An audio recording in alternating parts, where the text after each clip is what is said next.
So I'm Courtney Ellison, I'm the Community Development Manager at South Alive. South Alive is a community-led organisation. We've been operating for 12 years now, and we're really focused on building pride in the South Invercargill area.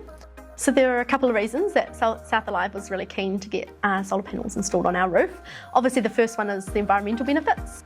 And power was a big contributor for us, so that was kind of the logical first step to take in looking at how we could reduce our carbon footprint and our environmental impact. We're a community organisation, a charitable trust, and so we rely heavily on funding, and so looking at something like solar panels as a way to reduce our ongoing operating costs was really important to us as well.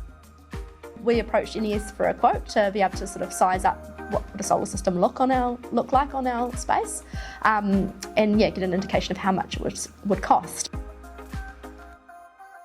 So we were asked by South Alive to come and talk to them about solar.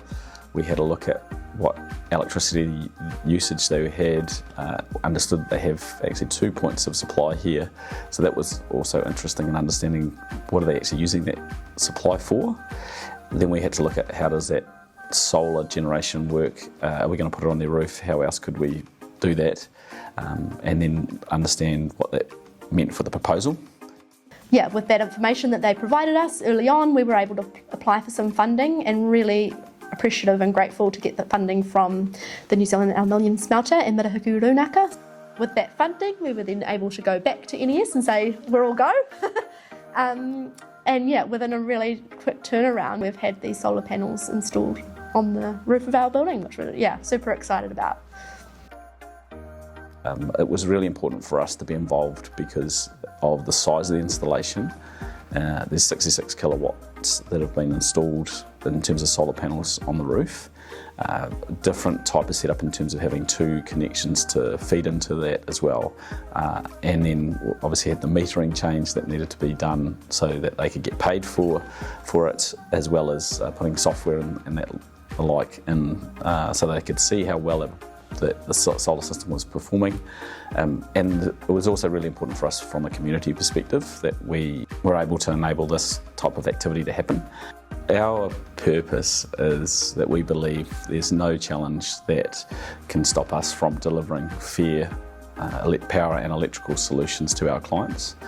And so one of those ways of us doing that is to look at renewables.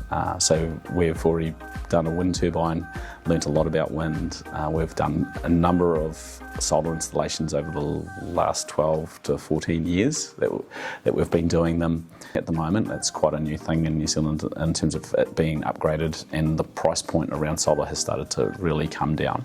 So it's now more cost effective for people to be able to invest in that. So there was heaps of interest in the project as it was happening. Obviously, as soon as the scaffolding goes up around the building, people sense that there's something exciting coming. So we're really excited to keep people updated online, obviously on social media with the progress, and share the stories. As we had lots of groups that come and use these spaces, and they're all asking about what's happening, and so it was really cool to be able to share that with them. And yeah, the team at NES really just were so awesome to deal with because they did feel like part of the community. They were talking about other ideas of things we could do. One of them lives around the corner, and we would see him at the events that we were holding on the weekends in between all of the installation. So it was really nice to be able to use a local organisation or a local business, and we could see the values that they had aligned with ours too. We could see the sense of community and the benefit that this would provide for the wider community from the early interactions with them.